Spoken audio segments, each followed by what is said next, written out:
Viral, brand Balenciaga rilis gelang lakban seharga Rp59 juta, panen hujatan dari warganet. Brand high-end Balenciaga merilis sebuah gelang berbentuk lakban yang panen hujatan di media sosial. Memakai barang dari brand high-end bisa menjadi salah satu kepuasan tersendiri bagi seseorang. Tak jarang, pemakaian barang-barang branded itu menjadi suatu penanda kelas sosial sendiri di masyarakat. Tetapi bagaimana jadinya jika desain dari barang high-end tersebut justru absurd? Seperti Balenciaga yang merilis gelang berbentuk gulungan lakban.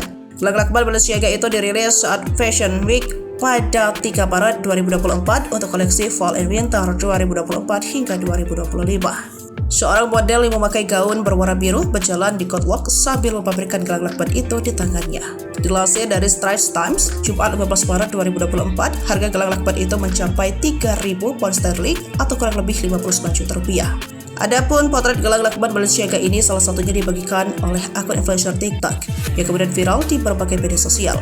Balenciaga tipe bracelet from FW24 tulisnya dalam video. Nampak gelang tersebut benar-benar mirip dengan gulungan lakban yang kerap ditemukan di lingkungan sekitar. Bedanya terdapat tulisan Balenciaga di bagian dalam dan luar lakban tersebut. Hingga artikel ini ditulis pada Sabtu 16 Maret 2024, video tersebut telah dilihat sebanyak 8,7 juta kali.